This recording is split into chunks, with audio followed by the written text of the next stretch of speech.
പത്തനംതിട്ട കൂട്ടബലാത്സംഗത്തിൽ പെൺകുട്ടിയുടെ രഹസ്യമൊഴി രേഖപ്പെടുത്തുന്നു.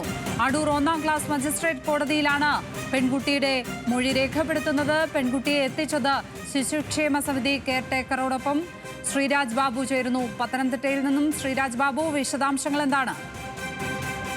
ലക്ഷ്മി, ഏകദേശം 1 മണിയോടുകൂടിയാണ് പെൺകുട്ടിയെ CWC കെയർടേക്കറോടൊപ്പം പോലീസ് ഉദ്യോഗസ്ഥർ പോലീസ് വാഹനത്തിൽ എത്തിച്ചത്. പെൺകുട്ടിയുടെ രഹസ്യ മൊഴി രേഖപ്പെടുത്തുന്നതിന് വേണ്ടിയാണ് അടൂർ 1-ാം ക്ലാസ് മജിസ്ട്രേറ്റ് കോടതിയിൽ എത്തിച്ചത്.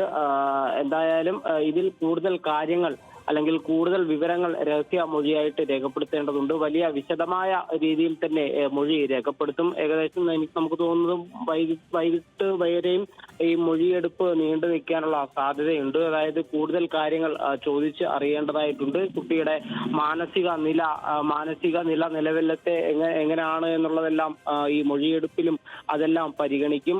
കൂടുതൽ കാര്യങ്ങൾ അറിയേണ്ടതായിട്ടുണ്ട്. ഈ പെൺകുട്ടിയുടെ നമുക്കറിയാവുന്നതുപോലെ 60ഓളം പേർ 58 പേർ പോലീസിന്റെ പ്രതിപട്ടികയിലുണ്ട്. ഈ 58 പേർ ലൈംഗികമായി ചൂഷണം ചെയ്തിട്ടുണ്ട് ഈ പെൺകുട്ടിയെ. ഇത്രയും വർഷക്കാലം, ഏകദേശം 4 വർഷത്തിലധികം 5 വർഷത്തോളം ഈ പെൺകുട്ടിയെ ലൈംഗികമായി ചൂഷണം ചെയ്തു. അപ്പോൾ അതിന്റെ എല്ലാം വിവരങ്ങൾ വളരെ വിശദമായി തന്നെ ഈ പെൺകുട്ടിയിൽ നിന്നും ആ മൊഴി രേഖപ്പെടുത്തും.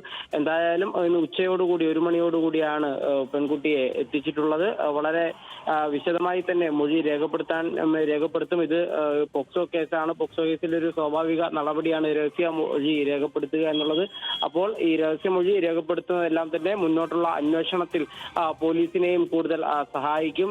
അപ്പോൾ അത്തരത്തിലുള്ള വലിയ രീതിയിലുള്ള സമഗ്രമായ അന്വേഷണം തന്നെയാണ് ഇതുവരെയും നടന്നു വന്നത്. 44 പ്രതികളെ അറസ്റ്റ് ചെയ്തു. 58 പേരാണ് ആകെ അറസ്റ്റ് ചെയ്യാനുള്ളത്.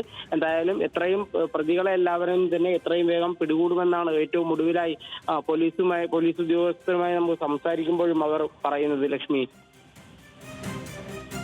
ശ്രീരാജ് ബാബു, പത്തനംതിട്ടയിൽ നിന്ന്.